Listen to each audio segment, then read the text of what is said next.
Stuart Sims, welcome to the show. And how are you, man? Doing well, dude. Doing well.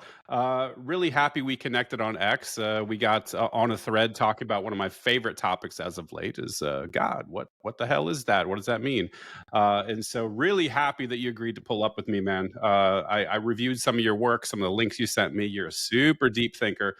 We have a lot of stuff in common. Both Gen X. We were both in the Army. I was at Fort Bragg for a bit. So we have a little bit of overlap there, and we obviously think deeply about some of these existential topics. So welcome, man. Really happy to talk to you, and wanted to give you an opportunity to just introduce yourself to my audience in case they don't know who you are.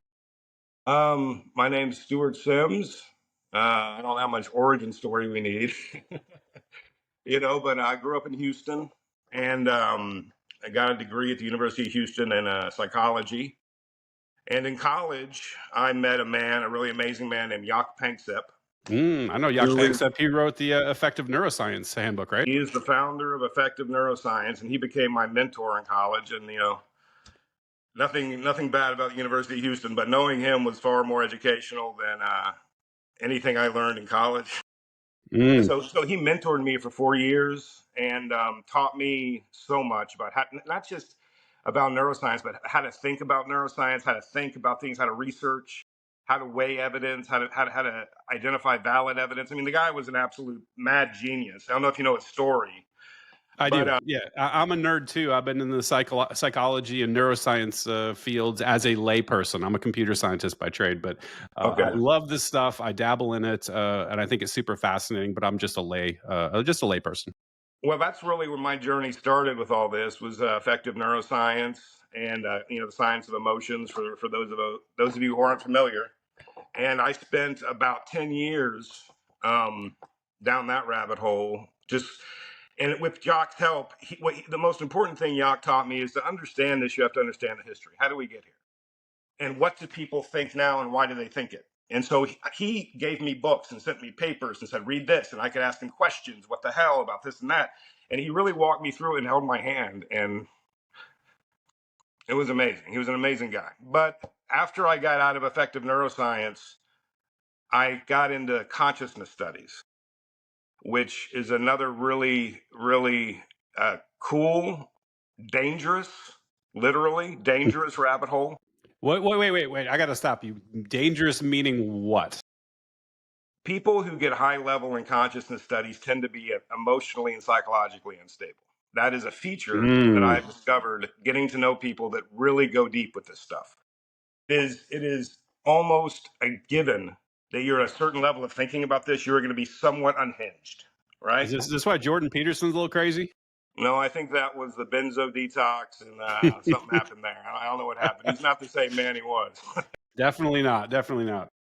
He lost some mental acuity there. I love the guy, but yeah, you can tell he lost a step. Same. But that really kind of concerned me when I first started getting into consciousness studies, just the dangers of it. I have a family. I can't afford to be goofy, like these people are.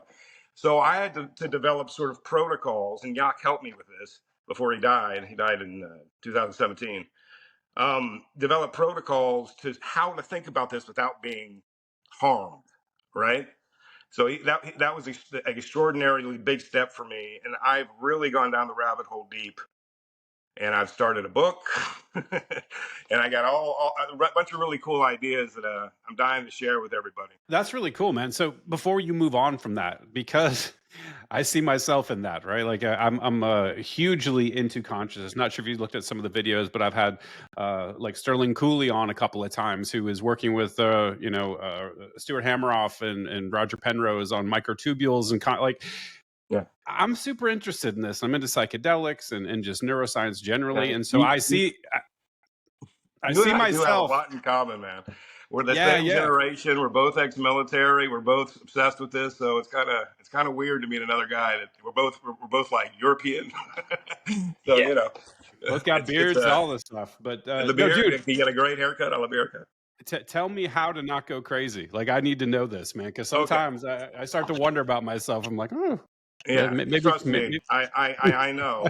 And the protocols I think are old. I think I'm rediscovering them. I'm a reader. I absorb books like, 10 a day. I just love to read. I've been doing it since I was 12. And that's really how I advanced to this point, is just by reading everything. Everything. Everything everybody wrote about this, from all religious texts, all scientific papers. I am obsessed with it. My wife says I have a problem, but I'm not insane. I'm very interested. What, which gets a bug, it's just hard to Yep. let go of it. So anyway, um, so the basic protocol here is to recognize that there is an upper and lower boundary on cognitive capacity for human beings. And Hmm. before technology, there are things that are within the range of our senses. There's a range of visual light. There's a range of things we can smell. There's a range of things we can hear. There's a range of things we can think about without harming ourselves. There's an upper and lower bound in cognitive capacity for human beings. Acknowledging that is a big part of it. That's protocol number one, okay? If you exceed that cognitive capacity, you're going to cause cognitive instability. And you can feel it. You start to not think right, you get affective disorders, your nervous system's all out of whack, you don't sleep good, blah, blah, blah, right? So if that happens, stop doing that. Stop thinking about it. That's not a good idea. If it makes you cognitively unstable, it's by definition not a good idea. It's not. You got to find another way to think about it. And that's the second protocol. Everything that, so I think of it like, if you're dealing with like high level mathematics, like the FEP or relativity or quantum theory or things like that. I think of that as like putting on a cognitive spacesuit, and you're traveling out of the human scale of experience. But the mathematics does it in a way that it strips the experience of all qualitative experience. It's just the logic of quantities, Yeah, it's just right? You calculation. sort of put on the spacesuit, you go out, you got to come back before you take your spacesuit off, or it's going to fuck you up, right? So you can go out there and you can sort of do, I call it metaphysical recon. You go metaphysical recon with your spacesuit on, then you have to bring it back down to the human scale of experience. You have to coarse grain that information so you have the capacity to understand it. You sort of have to turn it into a heuristic of understanding, right? Hmm. And you build a model with these heuristics of understanding until you got a scaffolding that's like, hey, that's pretty good. And then you can test that scaffolding with different ideas and different theories and how does it match up, take it for a test drive. So that's what I've been doing for about 20 years, is sort of building that scaffolding. And now I got it built, and it's some crazy stuff, man. It really is. It's overwhelming sometimes, because I know there's other people that know this, that understand it, but they're not saying it because it's kind of, I don't know if taboo is the right word, but nobody wants to say it. I get this weird feeling. And if you go online and search biological gods hypothesis, or the idea, or ask Grok, is there any mainstream hypothesis that all religions are talking about biological beings? Zero. Zero you will find, which is the most bizarre thing to me. Somebody must have thought of this. It's not, it's consistent with everything we know about religion. Every religion refers to God as having children and dying and all these biological processes. They have sex. The Father, he's our Father. He has a son. All these are biological characteristics. These are not all just metaphorical. Okay? And every single religion is exactly the same. No matter where you go, Indian religions, uh, ancient Egyptian, Babylon, Rome, Greece, they're all exactly the same. And they're all saying the same thing. So Well, I mean, within reason, right? I guess what you would say bounded in like some sort of the basic archetype of biological like experience, right? Whether not that just the be not just the archetype of biological experience, but the architecture of how they describe the gods is always this nested hierarchy, dominance hierarchy. You got one at the top, and then you got subservient gods and other gods, angels, demons, or whatever. Every single religion, and almost every single religion, has the same origin story. Egyptian, Isis and Osiris, the Greeks with Neptune and whatever her name was, where he like ate each other and everything. I mean, every single one has got this origin story that almost sounds exactly like the same story. It's just being told, or it got screwed up in the telling, but the basic features are all there. They're all the same. You have this hierarchy of beings, and this happened at one point. There was usually a female that screwed up or something, and this caused this problem that caused this or whatever. It's all the same story, right? So once you start looking at all of human religion and all of philosophy and all of our experiences, the only explanation that fits the evidence is that We're talking about a biological hierarchy of gods. It's the only one that makes sense. It So I fits would like all to the know others. what you mean by that, right? Because as you're speaking, I'm thinking of certain things. Number one, we're talking about primitive beings that, predate, written language, right? And you had to encapsulate, uh, you know, the most archetypal stories of what it means to be a human being, into, religious texts, right? And you had this idea of anthropomorphization, where Yes. you want to reduce the transcendent and the uneffable into something that we can, in our own, like you said, there's this boundary of cognitive abilities, right? So we have to put this, massive thing that we can't comprehend into terms that we can understand. So I Yep. understand why we would think about a god and say, well, of course it must be a biological, it has to comport with our understanding of the universe, right? and and, Right. and we look around and we make sense of it through our experience. I don't think that necessarily means it has to be true, though, because That doesn't.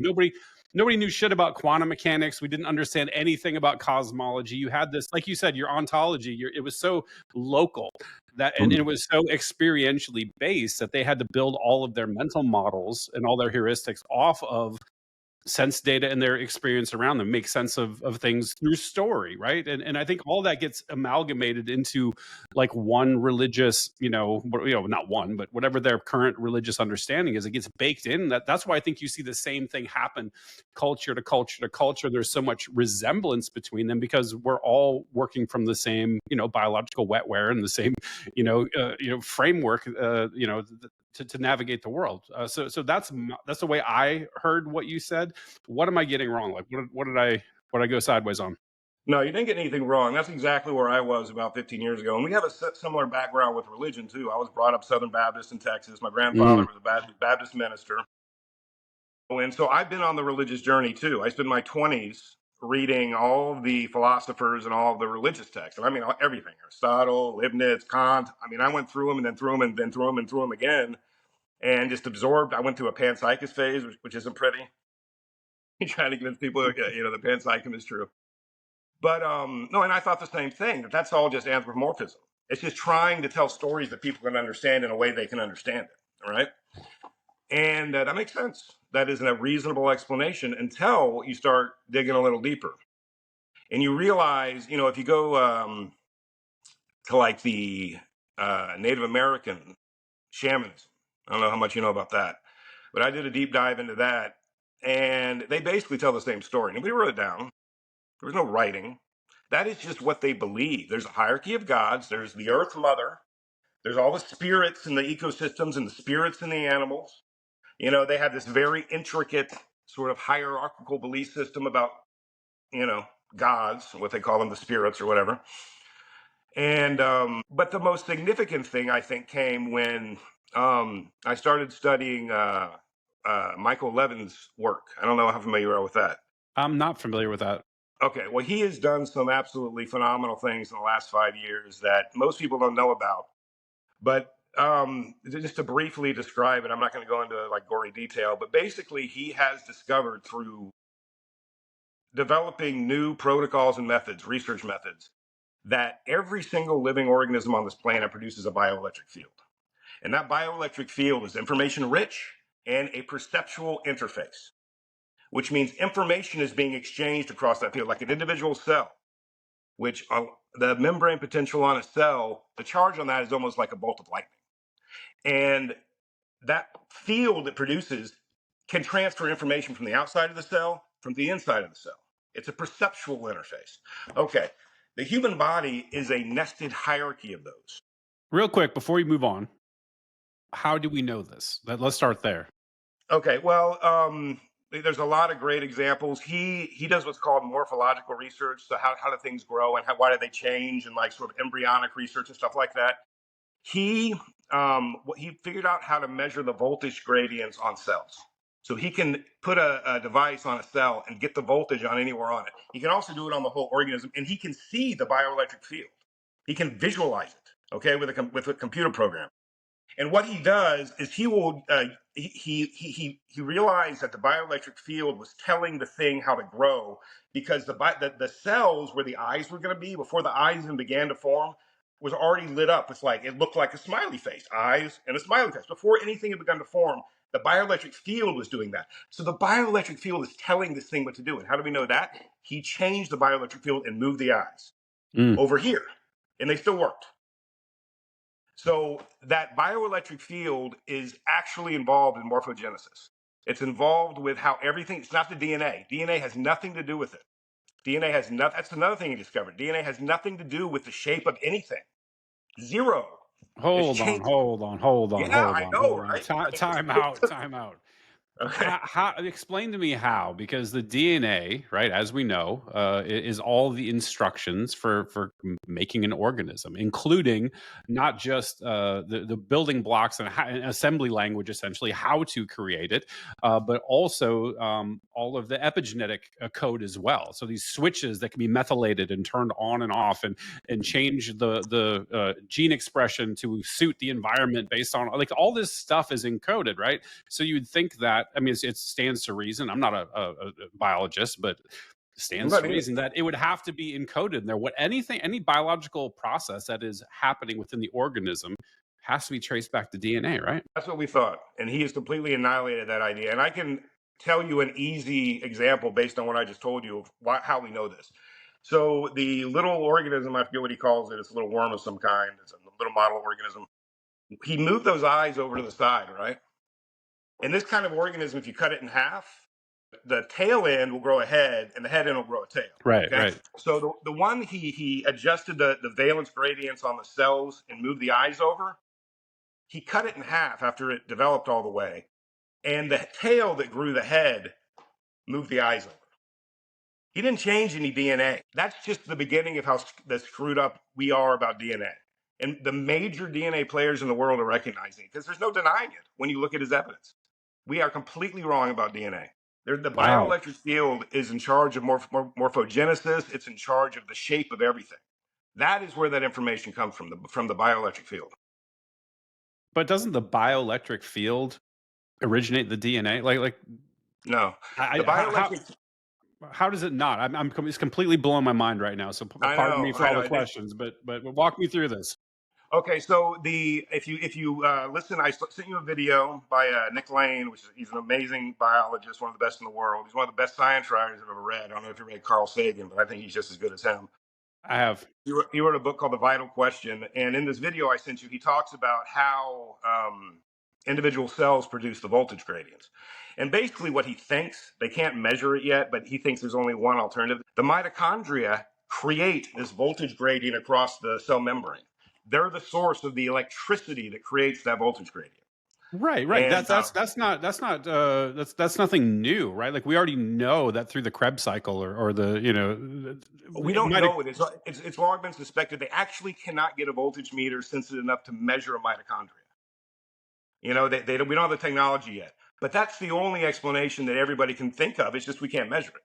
Well, where else could it be coming from? Where's the electricity coming from? You know, and they know that the mitochondria produces electricity. They just don't yes, know that's the powerhouse of the cell, right? Eventually, you're just talking about DC voltage being emitted via right. And the ATP complex with the proton gradients creating all yeah. those, so that's the hypothesis.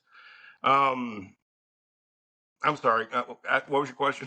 Well, no, I'm still trying to figure out how this doesn't tie back to DNA, right? Because this feels like this like, even the mitochondria that are in the cells providing the power, they're encoded for inside the DNA.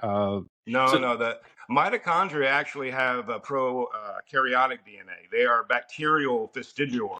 Right, because essentially the cell absorbed, back in the day when we're, long on our evolutionary past, a separate, like, bacteriophage or something like that ended up being like a symbiotic thing that we carried forward. So I think the mitochondria actually have a separate, like, RNA based structure or something like Yeah, that. they're bacterial. They're prokaryote organisms that have vestigial bacterial DNA that's sort of been But it's still coded for. It has to be coded for in DNA, though, right? Because you have to your body has to be coded to produce those things in the cells, right?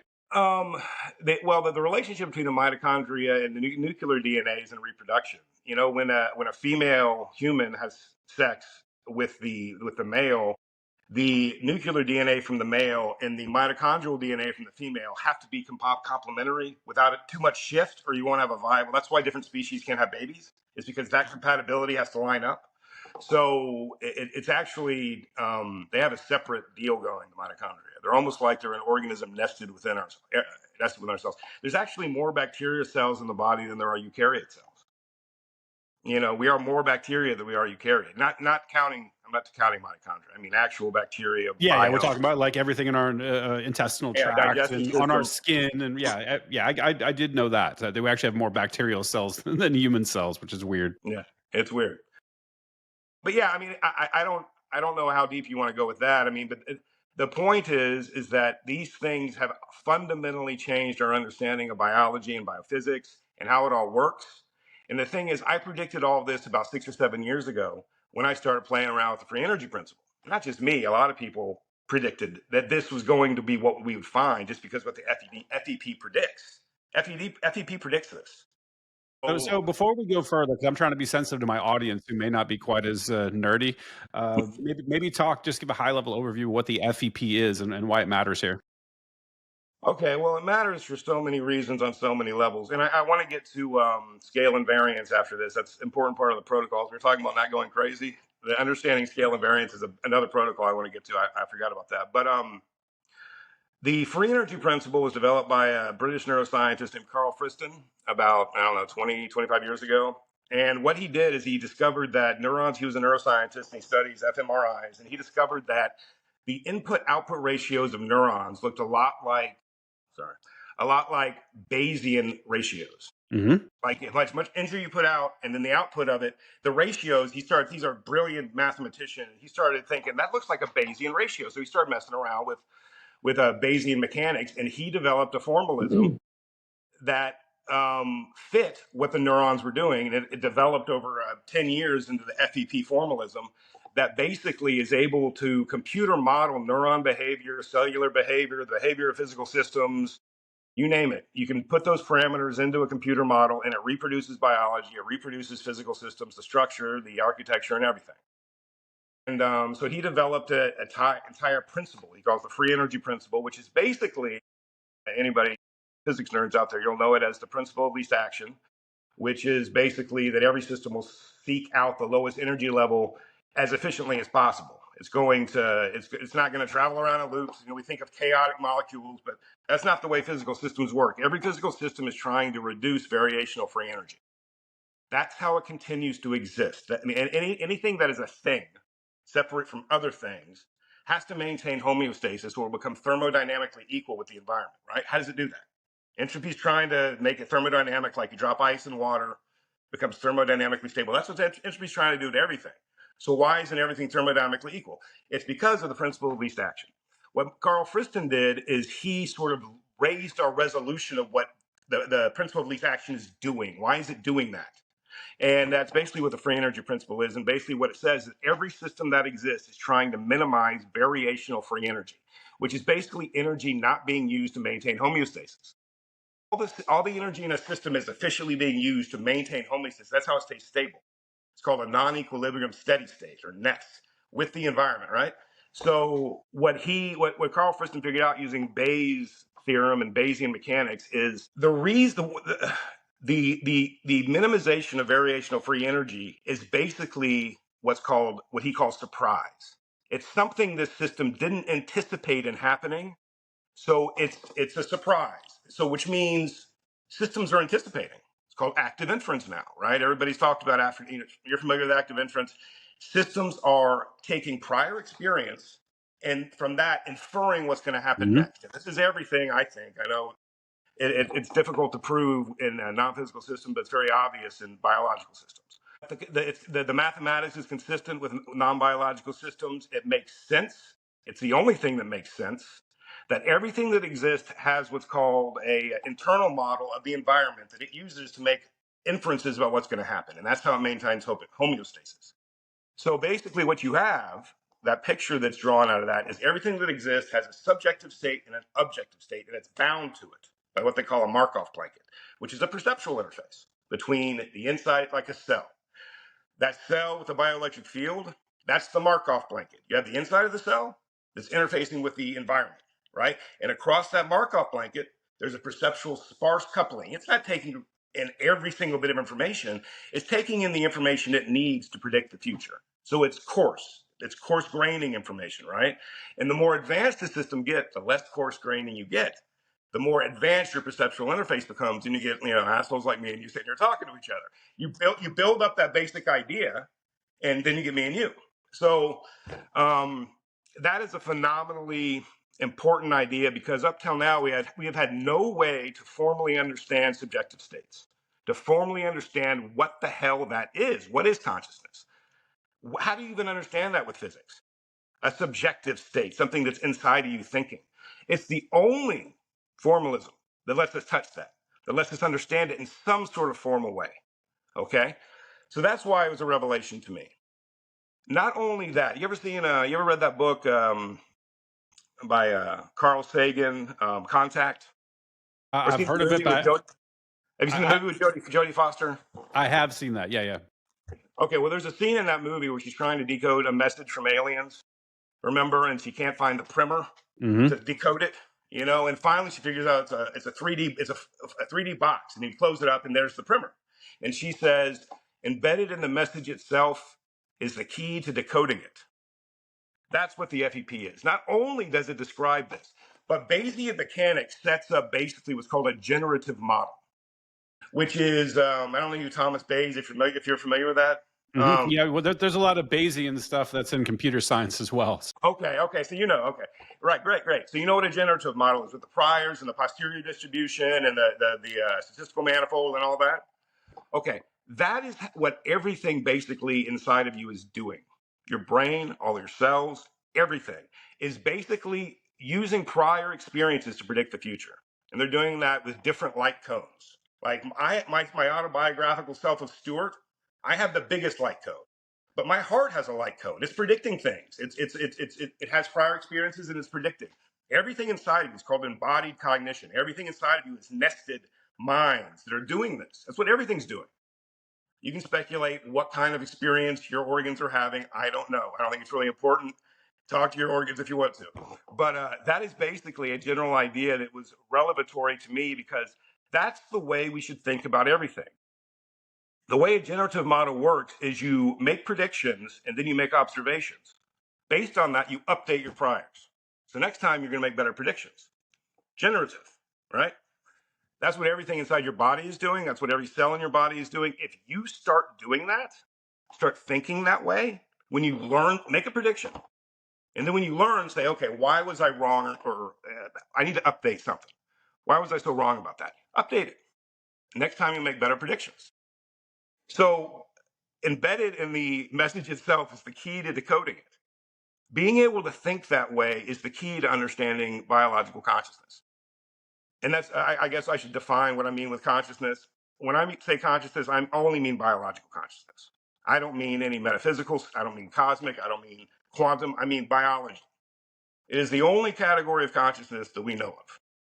N Got it. equals And, one. and and so this is a really important point for me, is I can follow you all the way down this rabbit hole until you get to non-biological stuff, right? Yeah. And this is where I have a hard time with the FEP, not only, figuring out how to falsify this thing, like how you could even test this thing without it turning into tautology, but also like understanding what consciousness is, right? Because like I said, I've gone down the rabbit hole in microtubules. I'm fairly confident that Hammeroff's work and Penrose's work is at least directionally accurate. Maybe it's not. I like the question of like what is proto consciousness, and how far down does the levels of consciousness go to, as far as from a primitive to the most advanced, which is a human brain that we know of, right?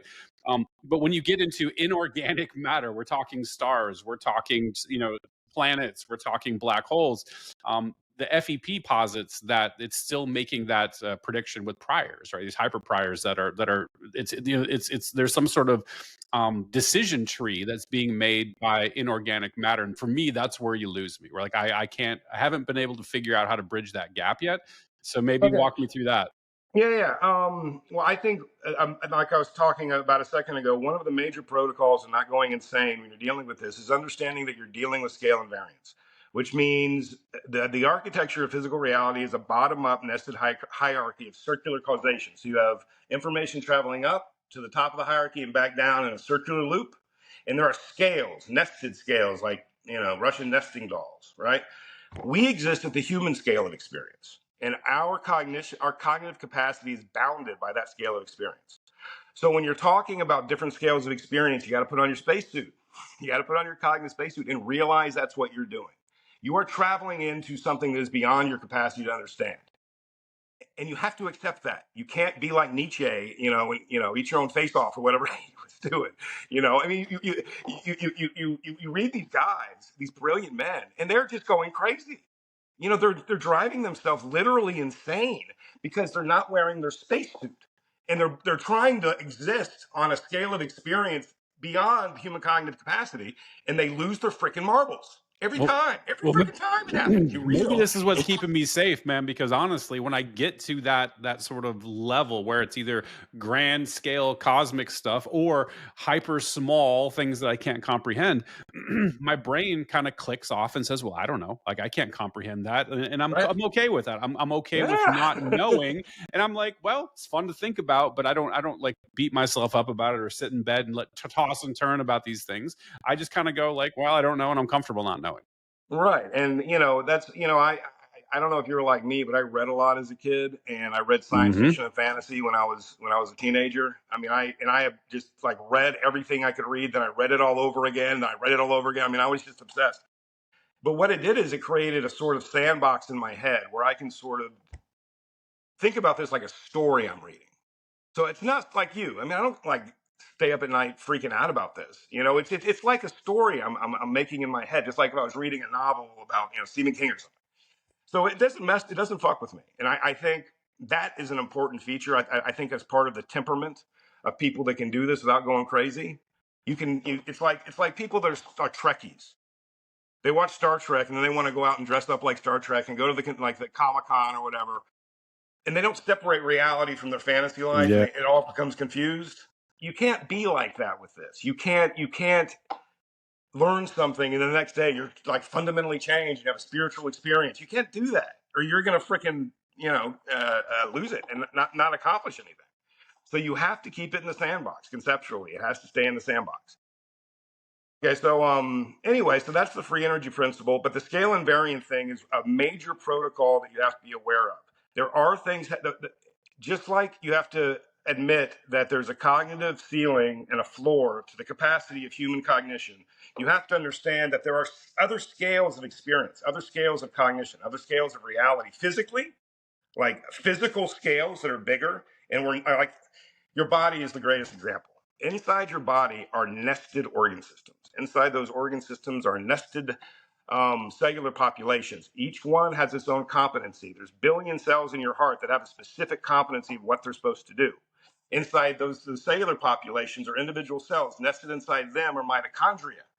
Nested inside them. So it's a nested hierarchy, right? It's scales. And what another thing Michael Levin has demonstrated is that these different scales have different time scales. They exist in different scales of temporal scales. So the metabolism of an individual cell puts it at a much faster rate than like a cellular population that has a slower metabolism. Like a synchronized cell population, all this a billion cells share a metabolism, right? All those cells are sharing a metabolism. It's much slower than the individual cell, right? And then you have the whole organ system, which even slower temporal scale until you get to the autobiographical self here in the PFC, and we share that temporal scale because that's the human scale of experience. There are other temporal scales above and below the human scale of experience, not just morphologically. There's different temporal scales, right? You're not going to be able to fucking understand that if you think you're going to go up there and try to understand it like you do at the human scale experience. It's not going to happen. And if you try, you're going to drive yourself nuts. So what you have to do is accept that those scales exist.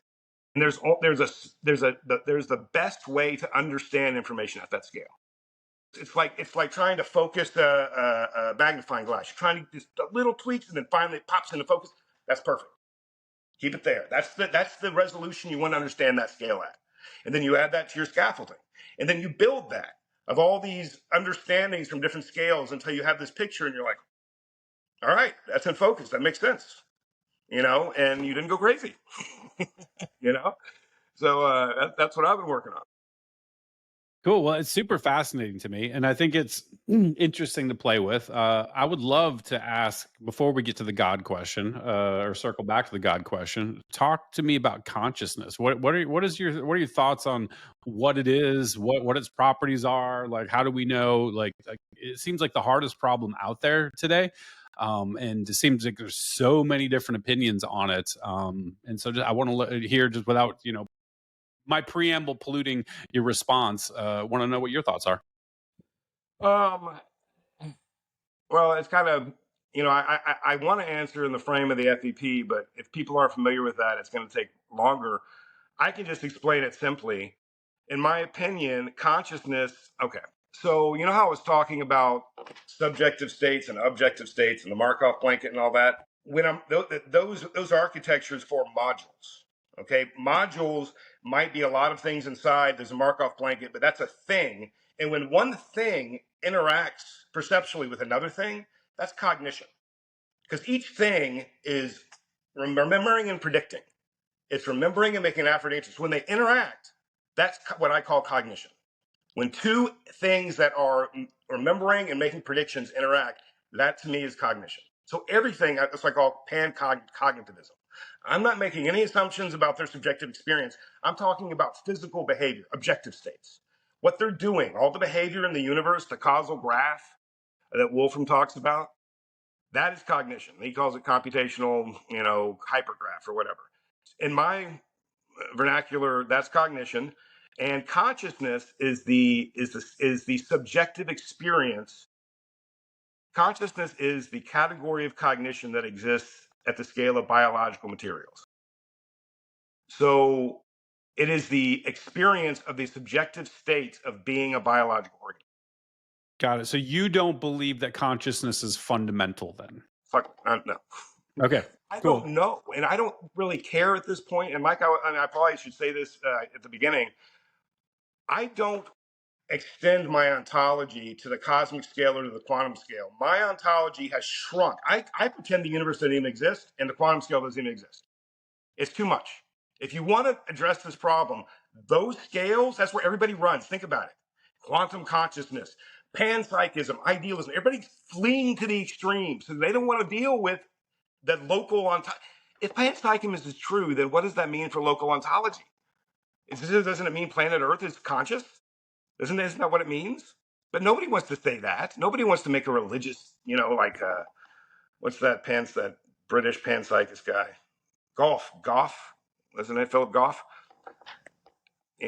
Philip Goff, you're not familiar with that guy? I'm The not familiar with panpsychist. that guy. No, Oh, I'm not okay. super into panpsychism, man. Like I'm kind of I'm not either. peripherally aware of it, but it's interesting, philosophically thinking Yeah. about, especially having psychedelic experiences. I see how somebody could arrive there, right? This sort of melting of your ego, your sort of default mode network shuts down. This experience of all being one and interconnected.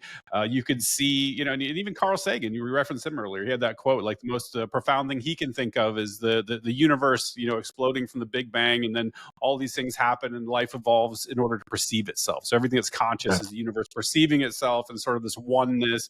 It's romantic. It's kind of cool. It's interesting. The girls love it. Girls think you're a freaking genius. It's really It's a panty dropper. I Yeah. understand the universe. Let me explain the universe to you, honey. You know, Panty psychism. I'm yeah, coining a new panty term. psychism. Panty psychism. But I don't think I think that is far beyond the kind of capacity of human beings. I think introducing those ideas completely ruins your epistemic stack because you're guessing. We don't understand anything at the scale of nothing, zero. In my opinion, we don't understand anything. And I think recent updates, dark matter, dark energy, and all the stuff they're finding out backs that up. We don't know anything. It's all a bunch of crap that they've been feeding us. They're really not like the Big Bang and everything. They don't know. They're not sure what the hell's going on out there. And I decided just to ignore it because it exceeds anybody's cognitive capacity. So if you shrink your ontology down to planet Earth and you apply the understanding I've just outlined by everything has a bioelectric field that acts as a perceptual interface and it's all nested inside the body. And then you can go up to the scale of an ecosystem.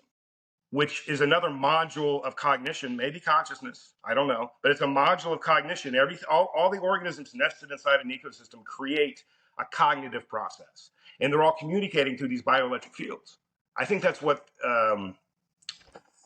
I think that's how everything in an ecosystem communicates, is by this bioelectric field that acts as an intersubjective perceptual interface. So, I'm not a biologist, I'm not a physicist, but that as a coarse-grained idea, I think that's what's going on.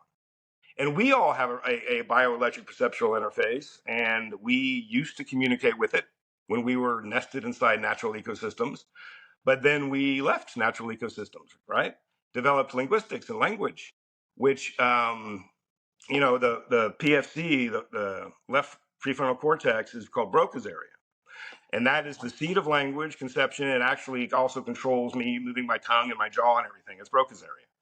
If you damage that, people develop psychic abilities. They can read minds. I just posted something this on Twitter today. They did this huge Wow. research at the University of Toronto. They just released this today. They found a way to shut off Broca's area without damaging it, and like some huge percentage of the research population developed some sort of psychic. I haven't read the paper yet, so I'm not saying anything. I'm just saying that I jumped on that because that's exactly what you would predict. I think our language replaced the part of the brain that curated the bioelectric perceptual interface. We replaced it with language. That's why we can't do it, and that's why some people can, some people can't. But I think latent in everybody is that ability to communicate using this ecosystem perceptual interface. That's what all animals. That's how birds fly in swarms. That's how ants, everything. I think that is the primary perceptual interface of every organism on Earth. Is this bioelectric perceptual interface, intersubjective, and that's how ecosystems maintain homeostasis. That's how ecosystems stay balanced, right? And then the ecosystems interact with each other across the globe. So again, nested, same principles, nested all the way down. Real quick before you move on, do you think this is related to the studies they did on nonverbal autistic kids and psychic capabilities? Yeah, you saw that Rogan episode with that I, lady. I didn't. I've just seen the articles and I've read a few things on that study. So, but that's the first thing I thought of when you brought up the shutting down the Broca's area. Yeah, that's exactly right. And that's my hypothesis. I think language replaced the part of the brain that regulated and sort of curated that bioelectric perception. And we exchanged it for linguistics. And if you'll notice, people that are hyperverbal like me and you usually don't have religious or any sort of psychic experience. I've never had a religious experience in my life, nothing psychic, nothing even close, right? And it's Well, I always mean, I would agree, except for the ones that I've had mediated by psychedelics. I will throw those. That doesn't count. We all have. I mean, basically, what you're doing with psychedelics is you're having a near-death experience. In my opinion, that's something that we all have the capacity for. I mean, you starve somebody to death, dying of thirst or something. You're going to hallucinate. You're going to see God. You're going to travel to the frickin', DMT realm and everything. That is a capacity which I think all human beings have. It's just you're cheating. You're taking drugs and having a near-death experience, and Maybe I don't know. maybe. Like I don't know. I'm That's trying to my figure out opinion. what's going on, man. Like, have you looked into Sterling Cooley's work with the ultrasound, with the temporal lobe and vagus nerve stimulation with ultrasound, with I don't think microtubules? so. Man, Cooley. look at that. Sterling Cooley. Yeah, like he works with Stuart Stuart Hammeroff on microtubule research. I had him Yeah. on the show just earlier this month. And he's got super interesting stories about using ultrasound to stimulate temporal lobe as well as the vagus nerve for various things. And he claims that in conjunction with Wim Hof breathing and stimulating the vagus nerve with ultrasound, he can remote project. Remote project. Like remote viewing, Remote viewing. Okay. Yeah. leave his body. Yeah, I guess I'm Yeah. using the wrong terms, but yeah, remote viewing Yeah. could actually leave the body and have Okay. a psychedelic I experience. totally buy that because this model, this what I call the biological gods hypothesis, basically postulates that the human scale of experience is nested just as nested within our bodies or organ systems that are cognitive and conscious and have wants and neelings, they interact with each other. Take it up to the scale of the planet, and you have another scale of consciousness cognition, and then you have a global scale of consciousness cognition. Okay. Yeah, that's what you're talking about when you say scale invariant, right? Yes, yes. You have different temporal and physical scales existed nested within each other. So just as in nested within your body are all these cognitive conscious actors and minds, the whole planet is a nested hierarchy of consciousness, of biological consciousness. And in my opinion, it extends down to the core of the earth like a cell. There are deep Mm. ecosystems that, all of the um, uh, extinction events would drive life deeper and deeper into the earth. And, look at the time scale. You're talking, what, 3 billion years that biology's been on earth? 3 billion years with that happening, with minds, that once you realize that bacteria are capable of consciousness, they're capable of having experience. I don't even want to speculate, but all I'm saying is we're not the freaking most highly evolved thing on this planet. Okay, we're just not.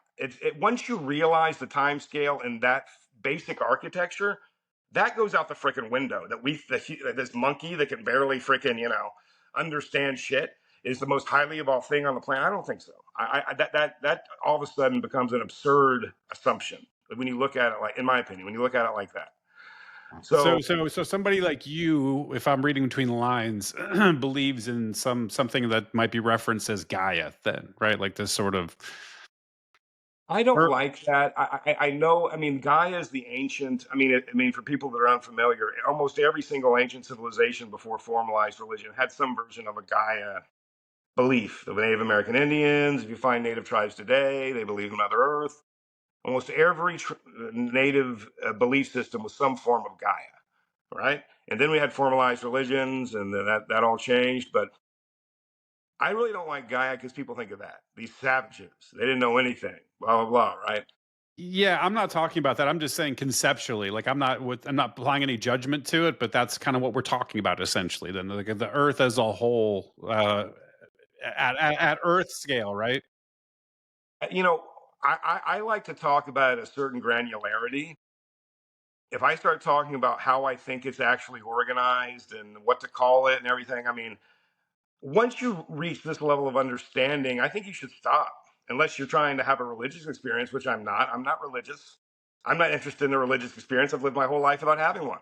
And I don't want to why have do you one. concern yourself with God then? That because that's how we connected. Honestly, was the topic of God. So why do you concern yourself with the subject of God then? Excellent question.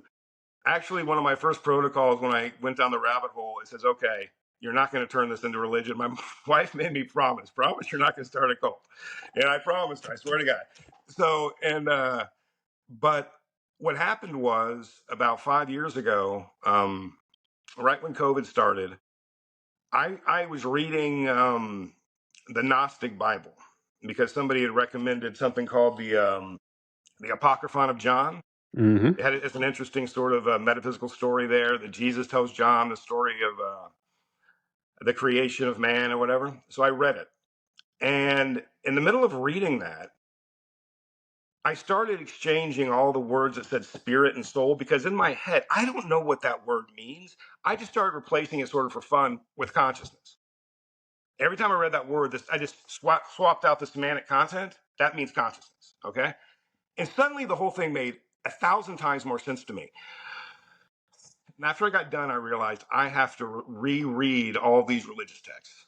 And I have to do this with the Upanishads. I have to do this with the Torah. I have to do this with the freaking Bhagavad Gita. I have to do it with all of them because it changes the entire context of what you're reading.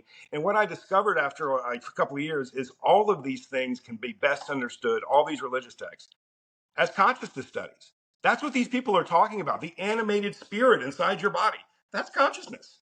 That's what they're talking about. And they're all trying to understand it. And they're all trying to explain their culture's relationship with this hierarchy of beings that they coexist with and make up little stories, little heuristics people can pass down through generations to help them have like Homer, in the Iliad and the Odyssey. I read that like 4 times.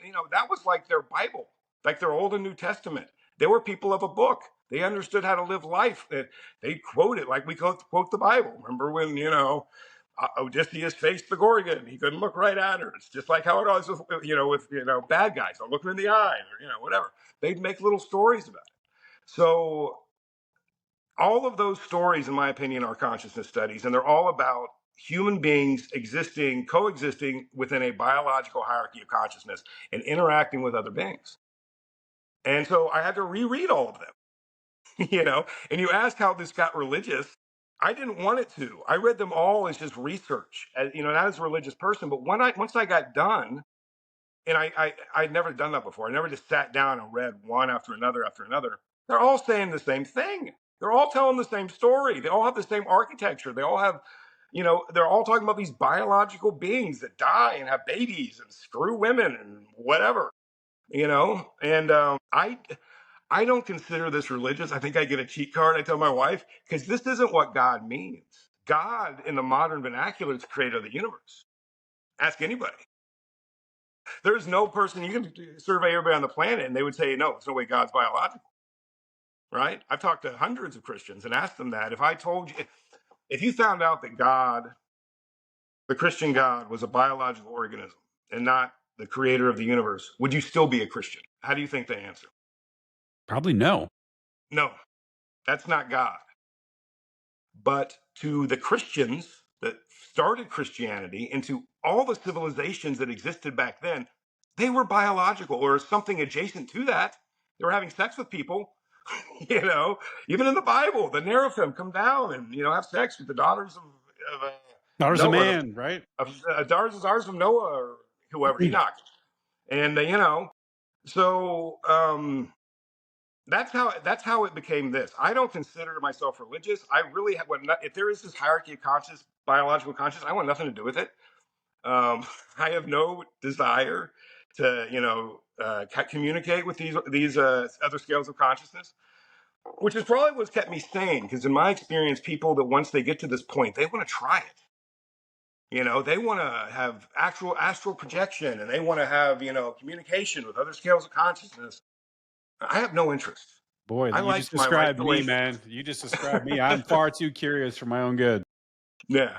Well, I mean, it's something called transjective communication, and Kabbalah is an amazing. What we can find about real Kabbalah. I sent you a book. It's the only one I've been able to find that really describes it well.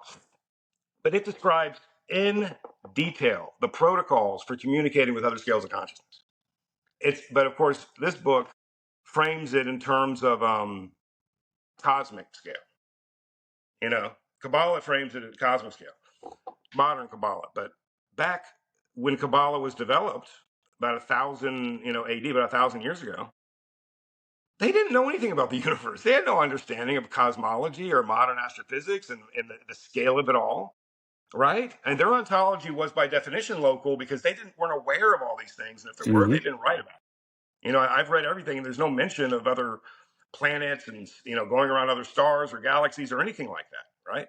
Not anything. And some of those guys wrote a lot, and if they do about it, especially Upanishads, who talks about all sorts of crazy stuff, they would have mentioned it. So Well, they that's didn't one know. of the beautiful things about ignorance and self-centeredness, right? Sort of like this idea that we're the center of everything here, and building your ontological models around that. That's a little side Well, benefit. I think that's really another protocol is your ontology. Your ontology has to be built from the middle out. Your autobiographical self and your human experience of reality at the human scale of experience, that is reality. Never forget that. Never, ever for a moment try to think it's anything different than that. That is reality. And everything else that we understand about this stuff is an abstraction. Even language is an abstraction that we layer on top of that, the mathematics and the metaphysics and the philosophy. All of that at the center is you, your autobiographical self. If you build your ontology from the middle out that way and don't exceed the upper and lower boundary of cognitive capacity, if you do that long enough, you'll figure it out. I'm convinced, because I'm not that smart.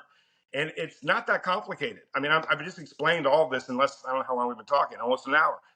That's basically it. It took me about an hour. And it's not that complicated, right? What I'm talking about. Well, I mean, both of us are, I think, a little bit further on the right side of that IQ bell curve, man. But And have the language and the concepts, and we've obviously studied this for a long time. Yeah, it's simple in principle between us, but I think there's some, for like a layperson who hasn't been exposed to these ideas before, maybe a little more complicated. I could coarse grain it down to explain it to somebody of normative intelligence. If I'd probably end up with something like a Bible story. If you think about it, that's probably what I'd end up with. I'd end up with some sort of freaking, parable or some shit. But it's not, the basic idea isn't that complicated. It's a nested hierarchy of different scales of biological consciousness. And, there's a bottom up and a top down. The things at the top, sort of regulate and interact with all the things at the bottom. It just as a loop like that, just like the body. The human body is a bottom up, top down, nested hierarchy, scale and variance. These characteristics are scale and variant. And these are nested scales with all these scale and variant features. It's not that complicated. The basic architecture is pretty simple. So, I could make up some story about Russian nesting dolls or something. I don't know. But, it's not like quantum physics. It's not like, complicated in that way. You know what I mean? No, no, I totally get what you're saying. So if somebody accepts it, let's say yeah, I'm totally convinced this, and I think what Stuart's saying is totally right here. So what? Like, what do we do with this? That's a good question. I think first of all, you have to update your understanding of what you are. Like I said, your ontology starts from the middle out. So update what you are. I am this. I have an autobiographical self, which is an aggregation of nested minds within me. And that's me. That's Stuart. Okay. But I exist in a hierarchy of biological consciousness.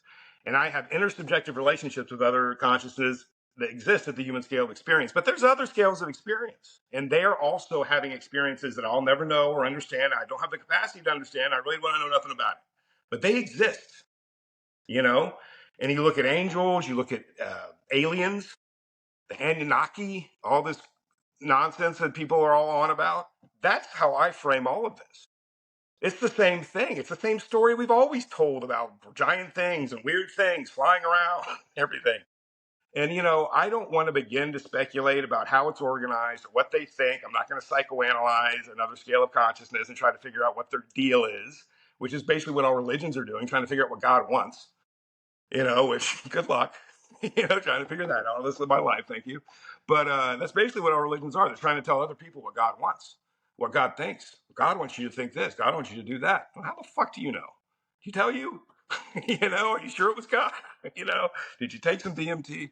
So, yeah, what do you do with it? I think updating your ontology is what you do first. You say, this makes sense. It's consistent with everything that I know, all the stories about religions, all the stories from my ancestors, Thor, freaking, I don't know about your people. Mine came from Norway. And, they believed in the 9 realms, a nested hierarchy of gods with the Odin at the top.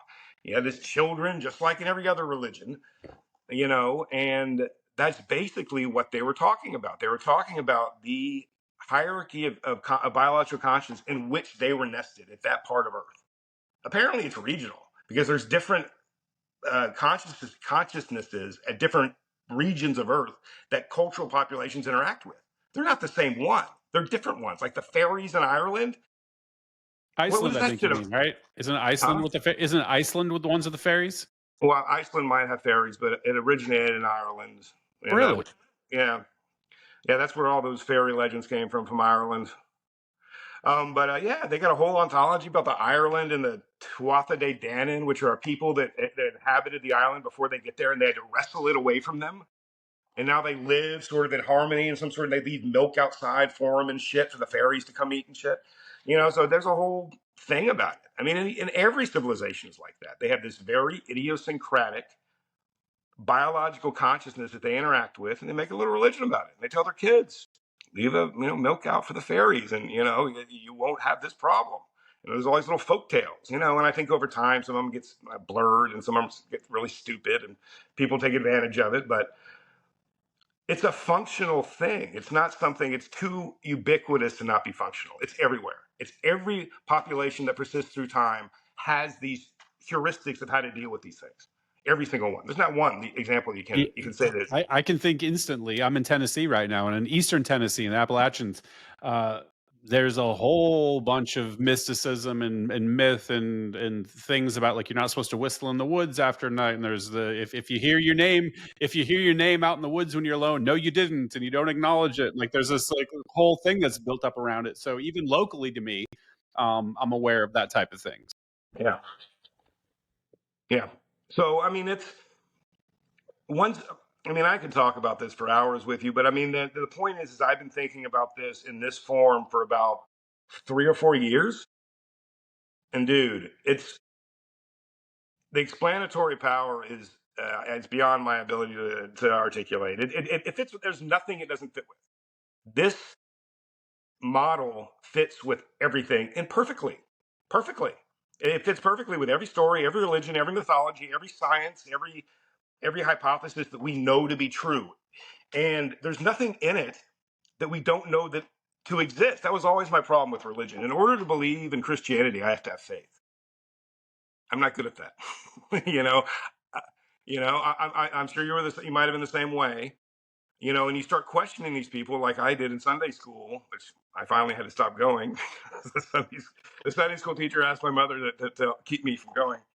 But the people telling you these stories don't understand what they're teaching you. You start asking them very simple questions. They don't know any answers, right? Anything. Because they But haven't basically, questioned it. I've seen this a million times. It's like you have this stuff that's passed down, you accept it unquestionably, and a lot of it is enforced by tribal identity, right? So this is us. We are. How many times you heard a family say, "We're Catholic. We're the O'Shaughnessy's. We're this. We're that." There's this this identity that's baked into this, and so there's this friction that comes along with questioning the tribe, and even so people will accept things that are utterly ridiculous on their face. Very, very smart people will accept absolute absurdities just because this is what they were indoctrinated with, and this is what the tribe believes. well, at least I mean, my whole problem was, okay, you want me to base my entire life on this belief system that you believe in. I have a few questions, and they're not difficult. They're very simple questions, and you cannot answer them. And you act like you've never even thought about this before. Sorry, you just lost credibility with me, and I'm nine. If you can't answer these basic, simple questions. So I basically just said, I'm not fucking doing this. And it came down to this thing, the basic ontology of Christianity is that God exists in some transcendent reality that's not connected to physical reality, heaven, right? That doesn't make sense to me. I have no way to have a relationship with that idea. What the fuck does that mean? And nobody can explain it to you. They just sort of invented it. Something exists somewhere, and that you just got to believe me, right? So no, there's nothing in this hypothesis that does not include things that we know to exist. We know biology exists. We know consciousness exists. We know it organizes into a nested hierarchy like this. It fits with all the evidence we have of how ecosystems work, of all the NASA satellite imagery of how all the ecosystems interact. It just fits. I Yeah, so dare you. there's no faith required here, right? Like Right. there's There's nothing nothing. other There's no. than the base assumptions we all must make with first principles thinking that's just baked into the pie for everyone. I, Yeah. So, well, no. I mean, like first principles, meaning like the minimal set of assumptions that one must make to posit anything, right? So, number one, like language is valid. Number two, that Stuart is actually a separate person from you, exist, right? And then like language has validity, and we're able to communicate with each other. And that yeah. I'm not I, a I, I, brain in a tank being manipulated, like Descartes, posited. yeah. Right. You're not slop. You're not a brain in a jar. Yeah. No. So aside from all those very basic, assumptions we all must make, there's no leap of faith required. There's no miracles required. You just look Right. at, you observe through your sense data. You can make predictions. You can test those predictions. We have all the empirical evidence that we need in your model to sort of validate it, right? Everything in the model is known to exist, can be measured and quantified. There's no woo. I've created no woo in this model. I've put together puzzle pieces that already exist in a way that's very intuitive, very simple, and is consistent with the evidence. Now, is it true? Honestly, Brent, if it's true, I would be absolutely astonished. Simply because there's probably I have used only what is known to create this sort of fact pattern, this evidence pattern. Mm. There's a problem that might like we could live in a simulation. I would never know it. So all this would be nonsense, right? But based on everything I know, the known knowns and the known unknowns, this is I think correct. But there's obviously unknown unknowns, and just one of those that's big enough means this is bullshit. So Yeah. I mean, there's 100% chance that there is unknown unknowns that I don't know about. So if I actually found out that this was true, I would be astonished. simply It's because of that fact. interesting to hear you say that. That's a beautiful thing to hear because I had Yeah. Lawrence Krauss on the show a couple months ago, and he said something that really struck home for me. Is he's like, you know what? Almost every idea that's ever been come up with is bullshit. It's false. We've shown Yeah. it to be false, right? So just statistic from a probabilistic standpoint, you're very likely to be wrong with, with whatever you put forward. Well, the thing that haunts me, and it's haunted me since I first thought about this, is that as soon as I thought about this, I'm like, holy shit, this is probably the Gaia hypothesis back in the 70s, that geologist, I forget his name. He came up with this idea about ecosystems communicating globally and everything, called it the Gaia hypothesis. So I started doing research because I was sure that I was going to find papers and books and people with this idea. Zero, not anything. When this was the basic ontology of every human being on planet Earth before 2,000 years ago, and it is really logically intuitive. I can't be the first person to think of this. Even if it's wrong, there should be people that have wrote about it or put this fact pattern together in some regard. Zero. I mean, that is to me creepy. It's almost like somebody has kept this secret idea. It's kept this idea from becoming normalized or something, right? Which, if you knew this to be true and you didn't want other people to know it to be true, that's what you would do. So Oh that's my boy, little I'm gonna get conspiracy. my tinfoil hat on, getting conspiratorial I now. mean, that's my one conspiracy theory that it always gives me the creeps. It's a So shadowy they. They don't want you to they, know. yes, they. Okay. So what do you think? I'm interested in your candid take on all. Well, no, you've clearly thought this through. I'm being exposed to this material for the first time this week, but it, yeah, after talking to you, it clearly makes sense. I still have the same reservations and concerns I had coming into this, but I think I have a much clearer view of what you actually believe and what the reasons why you believe Mhm. it. I don't necessarily still understand why this gripped you so much, because I feel like we're both gripped by the same thing, at least to some degree. And I'm always wondering, is that because you were raised religious the way you were, like the fundamentalist type? You mean, why am I obsessed with consciousness?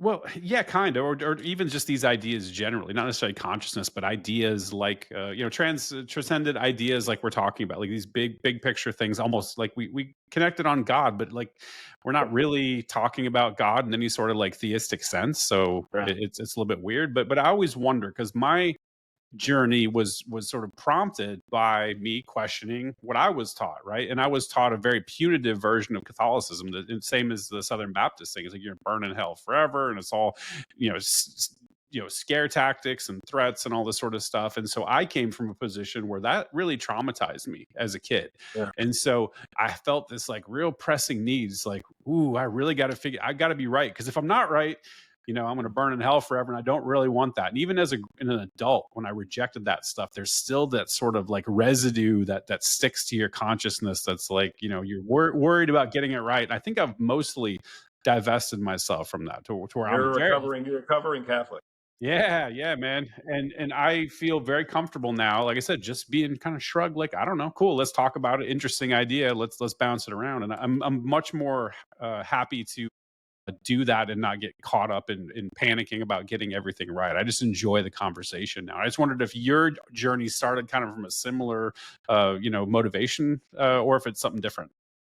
Well, actually, I've met so many people like us, and I've talked to hundreds, I don't know, maybe 1,000, maybe more than 1,000 of people like us over the last 25 years in college. I mean, you can tell I don't shut the fuck up when I get on this, and I'll talk to your ear off for Same. 12 I hours. got a podcast, for Christ's sake. That's what my wife's like. You stop talking to me, Stuart. Start a podcast. I don't want to hear about it anymore. But, I don't know if you're married, but my I wife. am. Okay. Well, hey, I meant to ask you. You said you were at Bragg. What was your MOS? I was a 31P. I was Signal. Signal. Okay. All right. I was 11 Bravo at Bragg, 82nd Yeah. So, Airborne. so I used to be on Smoke Bomb Hill over by the Burger King, if you know where that's at. Yeah, I do. I was in Eidenhoven, first of 325 Bravo Company. Mm, nice. Yeah, I was back then. I was Alpha Company 50th Signal. What years?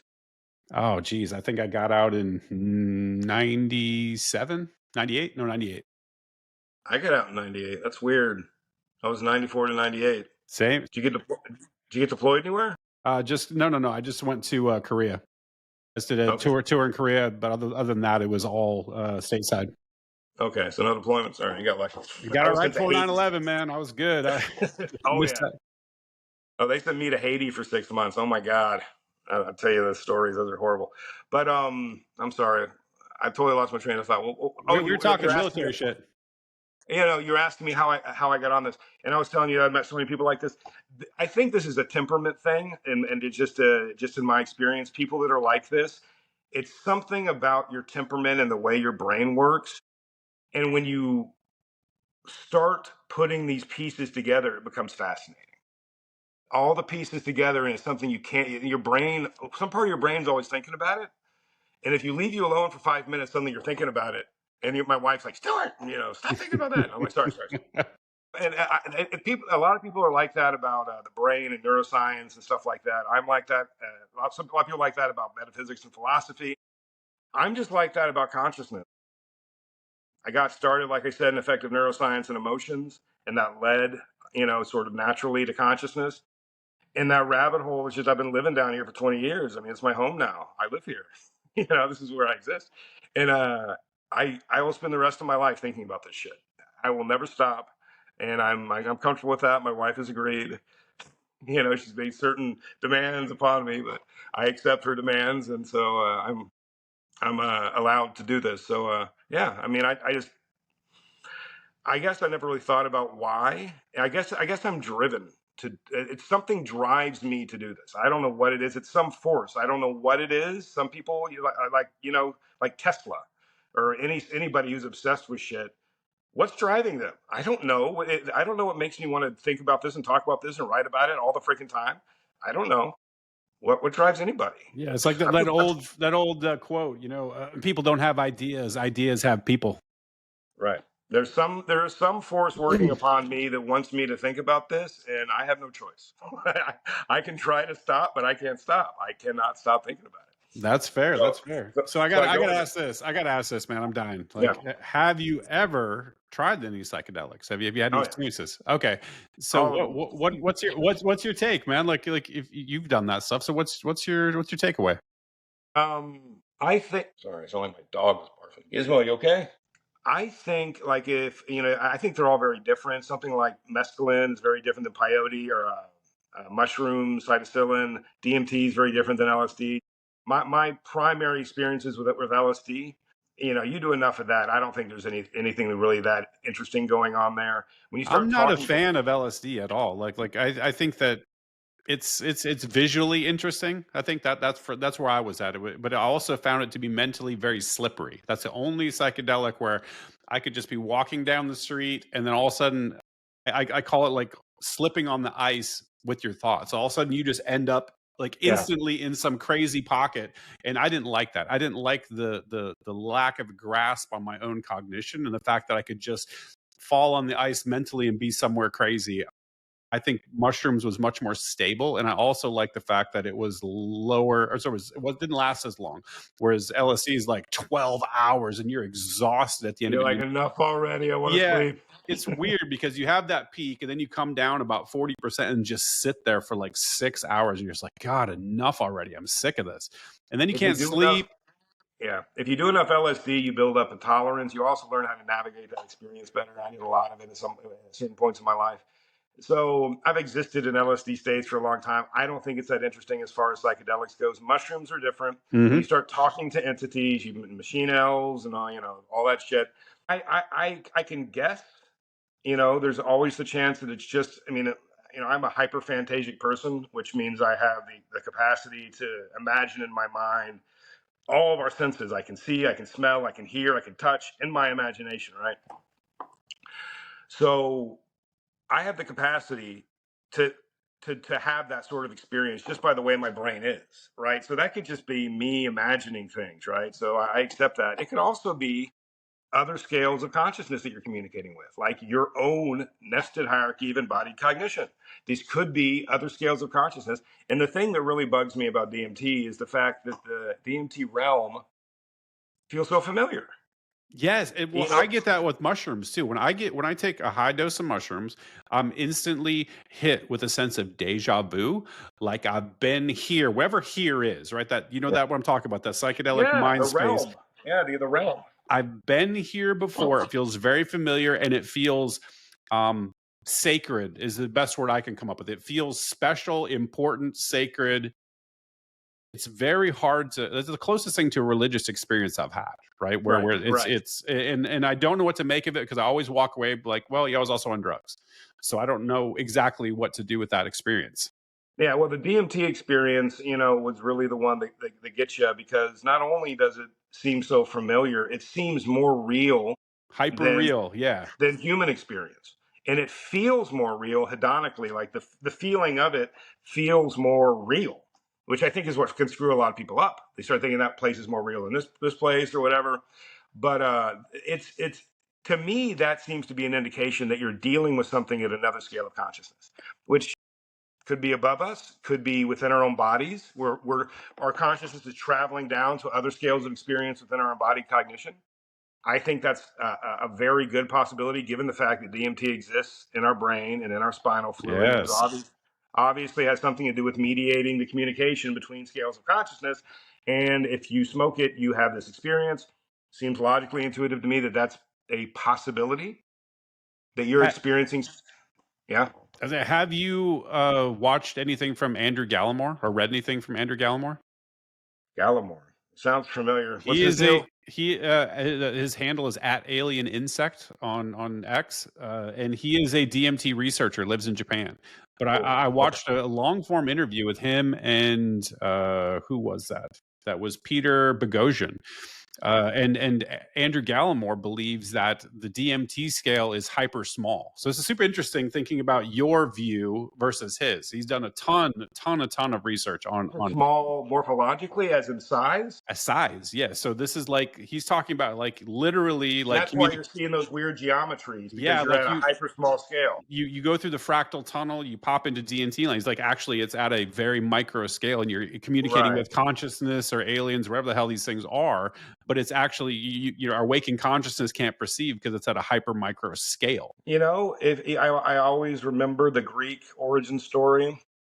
I don't know if you're familiar, but there's something called the gigantomachy and the titanomachy. So Never there heard of was that. the gigantomachy was when the gods created Earth.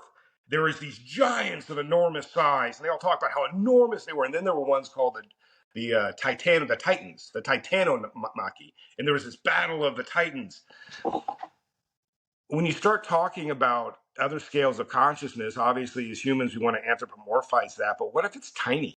Mm. What if these scales of consciousness were bacterial quorums that exist at tiny, tiny scales? And that the eukaryotic cells, when they grew into these animals, to their frame of reference, were at a scale of size, the titanomachy and the gigantomachy, and everything. So yeah, I mean, I am completely on board with the idea that if bacteria can have consciousness, they are a tiny, tiny thing compared to us, and they don't form organisms like mammals and eukaryotic organisms. They form quorums, which sort of function like multi cellular organisms, but they're not. They don't move around like that. They're not 3D things running around and shit, right?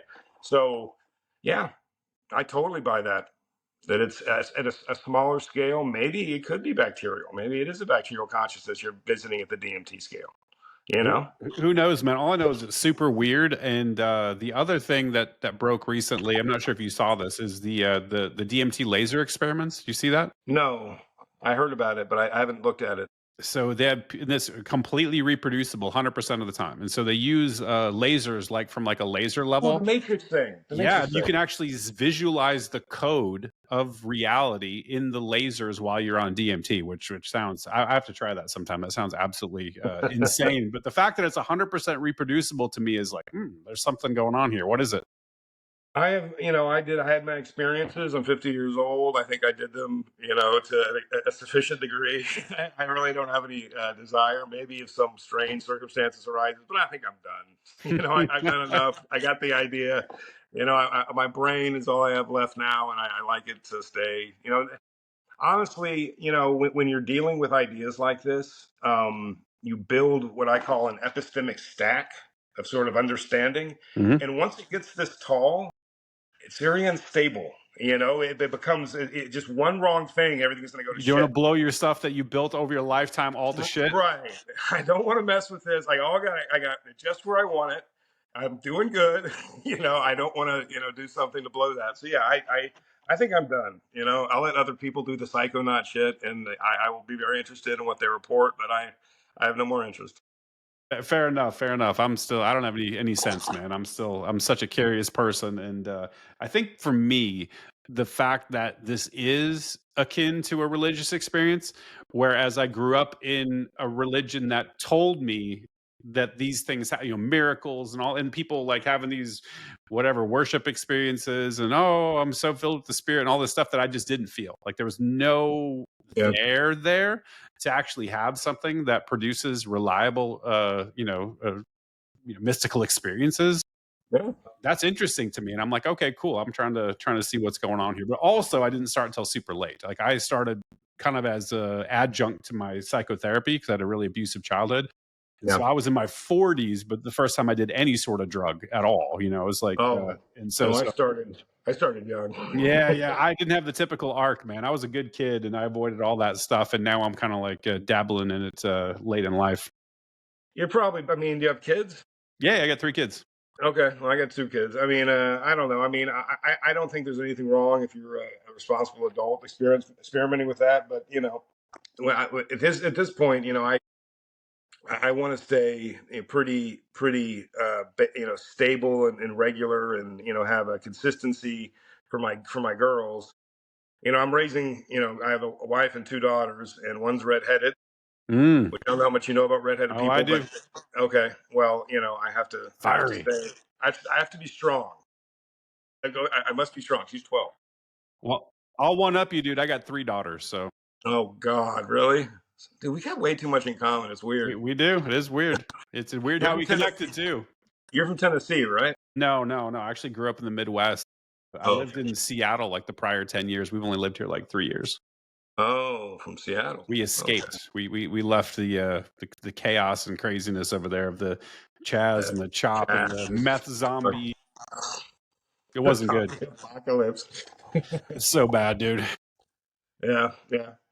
Well, I mean, I've been in Texas most of my life, aside when I was in the Army in North Carolina. So, I love Texas, and I don't know where else to be right now. The world's so weird.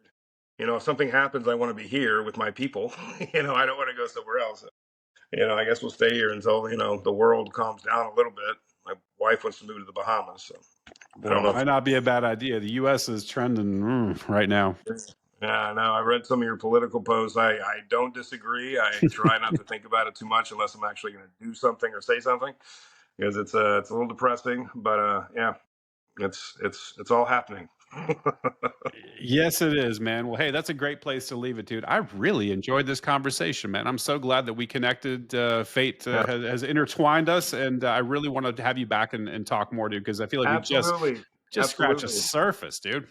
Yeah, absolutely. I mean, seriously, we can talk about this stuff forever. And as you can tell, I have thought about this stuff so much, and talking about it and having my ideas challenged really helps me, because you're basically my target demographic for writing, right? Guys like you are basically my target demographic. So if I can explain this to you, and you can explain to me how I'm not fucking making sense, that helps me a lot. So yeah, I mean, just invite me back and let's keep doing this. I love it. Hell yeah, I love it, dude. Man, thank you so much for stopping by. Why don't you tell people where to find you? Um, at Sims Y Stewart on X.